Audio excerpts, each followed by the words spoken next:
하나님의 말씀을 같이 보시겠습니다. 오늘 보실 하나님의 말씀은 구약 성경 전도서 8장 9절에서 17절 마지막 절까지 말씀을 같이 보도록 하겠습니다. 구약 성경 전도서 8장 9절부터입니다. 찾으셨으면 같이 한 목소리로 읽겠습니다. 시작.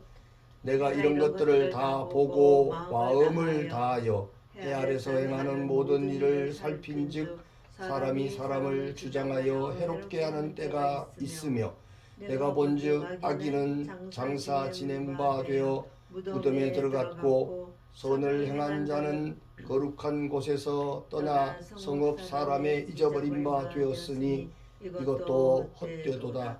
악한 일의 징벌이 속히 실행되지 않으므로 인생들이 악을 행하기에 마음이 담대하도다. 죄인이 100번 악을 행하고도 장수하거니와 내가 정령이 아노니 하나님을 경외하여 그 앞에서 경외하는 자가 잘 될 것이요 악인은 잘 되지 못하며 장수하지 못하고 그 날이 그림자와 같으리니 이는 하나님 앞에 경외하지 아니함이니라. 세상에 행하는 헛된 일이 있나니 곧 악인의 행위대로 받는 의인도 있고 의인의 행위대로 받는 악인도 있는 것이라. 내가 이르노니 이것도 헛되도다. 내가 희락을 칭찬하노니 이는 사람이 먹고 마시고 즐거워하는 것보다 해 아래서 나은 것이 없음이라. 하나님이 사람으로 해 아래서 살게 하신 날 동안 수고하는 중에 이것이 항상 함께 있을 것이니라. 내가 마음을 다하여 지혜를 알고자 하며 세상에서 하는 노고를 보고자 하는 동시에 밤낮으로 자지 못하는 자도 있도다. 하나님의 모든 행사를 살펴보니 해 아래서 하시는 이 일을 사람이 능히 깨달을 수 없도다. 사람이 아무리 애써 궁구할지라도 능히 깨닫지 못하나니 비록 지혜자가 아노라 할지라도 능히 깨닫지 못하리로다. 아멘. 아멘.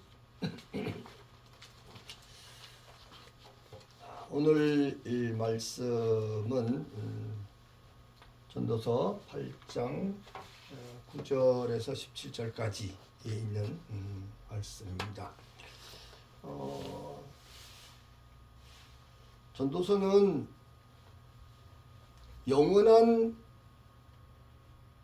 하나님의 영원성, 하나님의 영원성을 찬양함으로써 주시는 언약, 그래서 영원성 찬양으로서의 언약이다. 이렇게 한마디로 전도서를 말할 수가 있겠고요. 그 말씀은 우리가 살고 있는 이 해 아래서의 일과 수고 여러 가지들은 이 모든 범사가 허무하다, 필요 없다는 말은 아니고 지나가면 남는 것이 없다. 그러나 하나님을 경외하는 것만이 허무하지 않은, 유익하게 하는 그런 하나님의 영원성 안에 있으면 그 모든 것들이 유익한 결과로 남는다. 그래서 이 하나님의 영원성의 찬양을 통해서 영원하신 메시아를 약속하시는 여호와 하나님을 계시하고 있다. 이렇게 말씀을 드렸습니다. 1장에서 4장까지가 영원한 일을 행하시는 하나님을 먼저 계시를 했고 5장에서 7장까지는 오직 경외하여야 할 영원하신 하나님에 대해서 계시를 했습니다. 그리고 세 번째로는 8장에서 10장까지가 경외자, 하나님을 경외하는 사람을 잘 되게 하시는 하나님이시다 라는 것을 기록하고 있고, 마지막 11장 12장은 선악간에 심판하시는 하나님이시다 이렇게 결론을 내리고 있습니다. 자, 우리는 그 세 번째 대목을 지금 나누고 있는 거죠. 경외자를 잘되게 하시는 하나님, 하나님을 경외하는 자를 하나님께서 형통하게 하시고 지혜로운 자를 유익하게 하시는 그런 전능하신 하나님께 대한 찬양으로 기록을 하고 있습니다.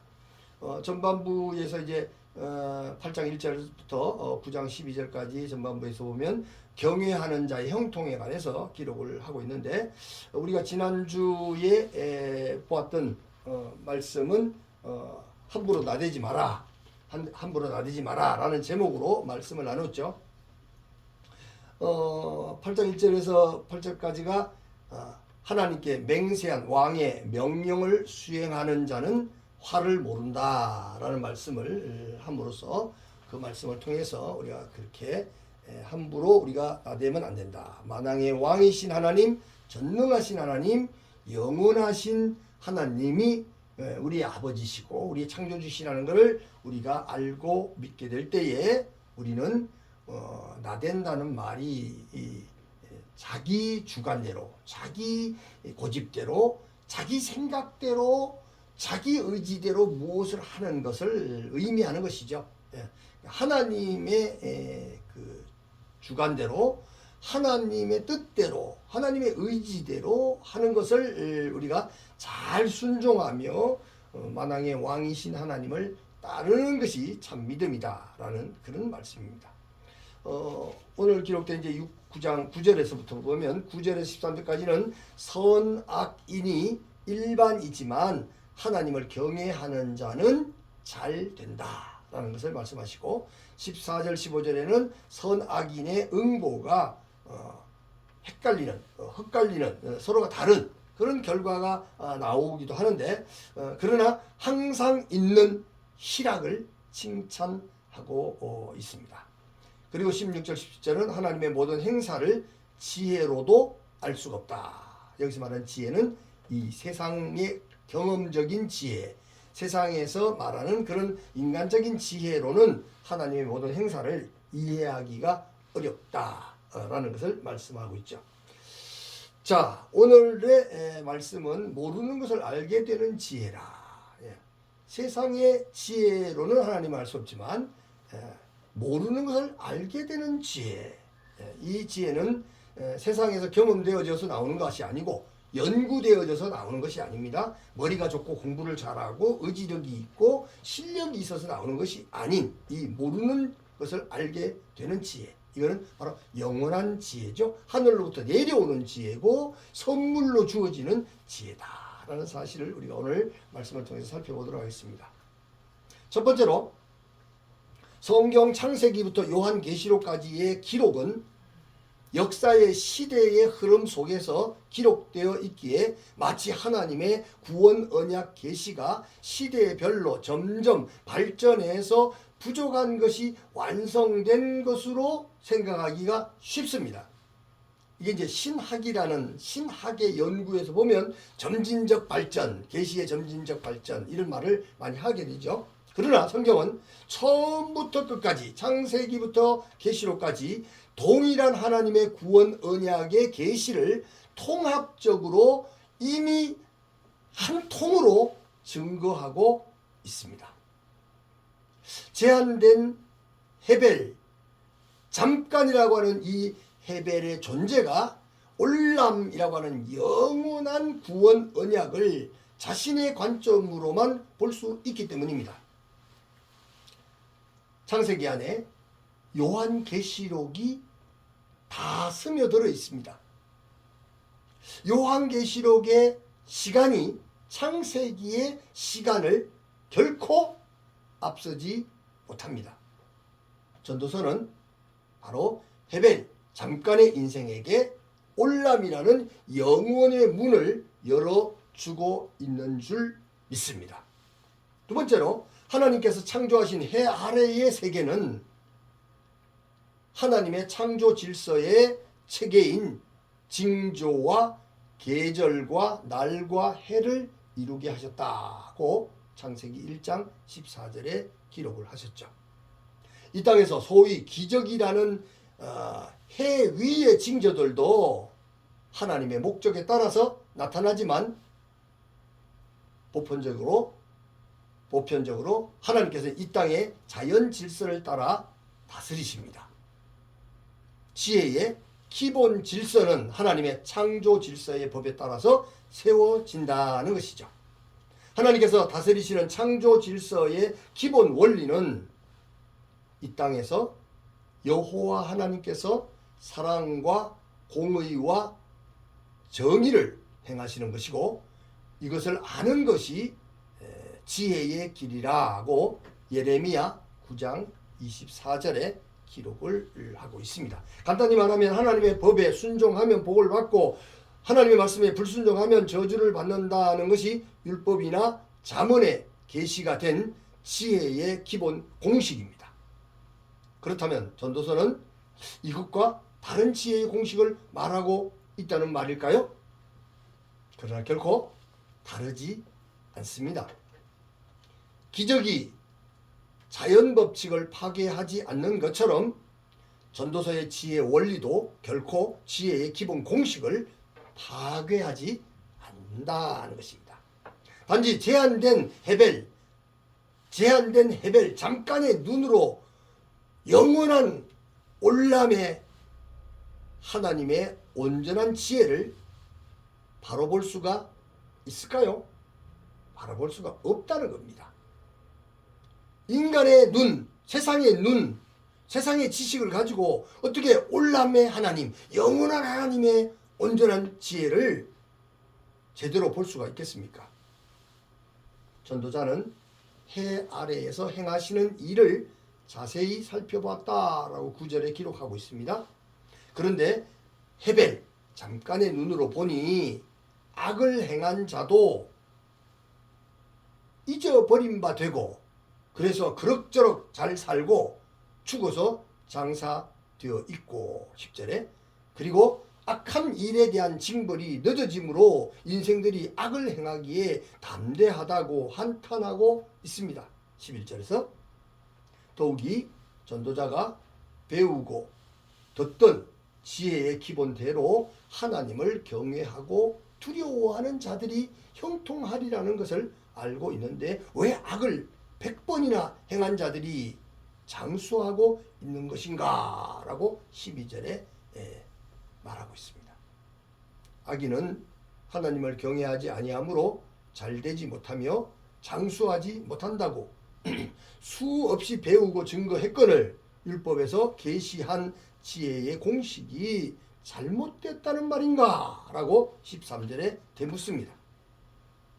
전도자는 더 나아가서 악인에게 일어나야 할 일이 의인이 겪게 되고 의인의 행위로 상을 받을 것처럼 상을 받는 악인들이 있다고 14절에 기록하고 있죠. 그러나 전도자는 이런 일을 역시 헤벨 잠깐의 일이라고 고백을 합니다. 일시적으로 그런 일들이 있다. 내가 경험하는 그것이 지혜의 정답이 아니라 하는 것입니다. 이 땅에서 발을 딛고 살되 영원 올람으로 우리의 시각을 옮겨봐라 라는 말씀입니다. 세 번째로, 그런데 전도자가 갑자기 이상해진 것인가요? 15절에 그래서 내가 희락을 찬양하노니 라는 고백을 하고 있습니다. 이 희락은 히브리어 심카라는 단어인데, 이 희락, 심카는 율법의 정의를 행하는 자들이 누리는 기쁨을 말하는데 지혜의 기본 공식, 순종하면 복을 받고 불순종하면 저주받는다 라는 것에서 누리는 기쁨이죠. 율법의 그 완성에서 누릴 수 있는 기쁨, 그게 바로 희락입니다. 심카. 이것은 바로 하나님의 말씀과 연관이 있는 것이죠. 전도자는 해 아래에서 지혜의 경계를 뛰어넘어 이해되지 않는 현실에서도 기뻐하라고 권고하고 계십니다. 하나님의 법 아래서 순종하고 열심히 수고하여 먹고 마시며 즐거워하는 것보다 더 좋은 것이 해 아래서는 없다고 15절에 기록합니다. 전도자는 밤낮으로 잠을 설치며 이 땅에서 행해지는 일을 살폈다고 16절 기록하면서 그 면밀한 살핌의 결과는 함부로 지혜자인 척 하지 말라고 17절에 기록하고 있는 것입니다. 헤벨, 잠깐의 존재로서 때로는 하나님의 선하심의 열매가 속히 당장에 보이지 않고 악인이 잘되고 의인이 고통받는 일들이 경험되더라도 하나님의 절대 주권적인 다스림을 끝까지 신뢰하라고 하시는 말씀인 줄 믿으시기 바랍니다.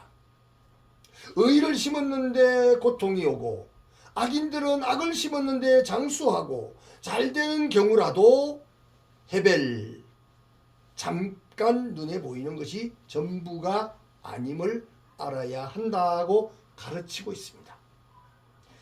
헤벨이라고 하는 잠깐이라고 하는 시간 세계 속에서 나타나는 어떤 결과들에게 우리의 마음을 빼앗기지 말라는 것이죠. 영원하신 하나님의 뜻, 영원하신 하나님 아버지의 의도, 사랑의 의도, 영원한 구원의 의도를 바라보라는 것이죠. 마지막 네 번째로 전도자는 율법이나 잠언이 계시하는 지혜의 기본 공식을 폐기하거나 무시하는 것이 아닙니다. 그 기본적인 공식이 깔려져 있습니다. 이 세상에서 그렇게 이해하기 쉽습니다. 하나님의 지혜는 헤벨, 잠깐의 존재인 인간의 한계를 뛰어넘는 것이기에 올람, 영혼에서의 지혜의 공식을 설명할 수 있거나 안다고 말할 수가 없다는 것입니다. 이 세상 헤벨이라고 하는 세상에서 아는 것, 경험하는 것은 아무리 대단하다 하더라도 솔로몬이 어마어마한 책을 읽었고 어마어마한 지식을 다 소유하였다 할지라도 올람을 바라보면 이 헤벨의 지식으로는 올람을 영혼을 설명할 수가 없다는 겁니다. 이해할 수가 없다는 것입니다. 이 일은 인간의 지혜로 애쓴다고 알아지는 일이 아니고 안다고 하여도 능히 알아내지 못한다고 17절에 기록하고 있습니다. 지혜의 기본 공식에서 안다는 것은 참으로 아는 것이 아닙니다. 성도가 하나님의 자녀가 하나님을 아는 것은 인간의 능력이 아닌 줄 믿습니다. 하나님께서 그분의 생기를 흙 안에 불어 넣으실 때에 하나님의 백성이 되었고 하나님의 은혜로 그분의 영이 임할 때에 하나님의 자녀가 된 줄 믿습니다. 그것이 바로 로마서 8장 9절에 기록하고 있는 말씀입니다. 하나님의 지혜는 하나님의 주권에 속하였습니다. 하나님의 뜻에 따라서 나타나는 줄 믿습니다. 그러므로 사람은 하나님의 지혜 앞에 항상 머리를 숙이고 서 있어야 한다는 사실입니다. 내가 모른다고 고백하며 여호와를 경외하는 것이 지혜의 근본인 줄 믿습니다. 이 믿음을 우리에게 주시기 위해서 알지 못하는 것을 알게 하는 지혜, 그건 영원하신 하나님만이 주실 수 있는 거고 믿음으로 하나님이 주신 선물인 믿음으로만이 얻을 수 있다는 사실을 말씀하고 있는 것입니다. 사랑하는 성도 여러분, 오늘의 말씀, 모르는 것을 알게 되는 지혜를 믿음으로 우리의 심령의 변화와 성장과 성숙을 위해서 믿음의 신앙 고백을 하시고 은혜 받은 자로서의 마음의 결심과 결단을 굳게 하실 수 있으시기를 주님의 이름으로 축원합니다. 아멘. 기도하겠습니다. 살아계신 하나님, 거룩하신 하나님,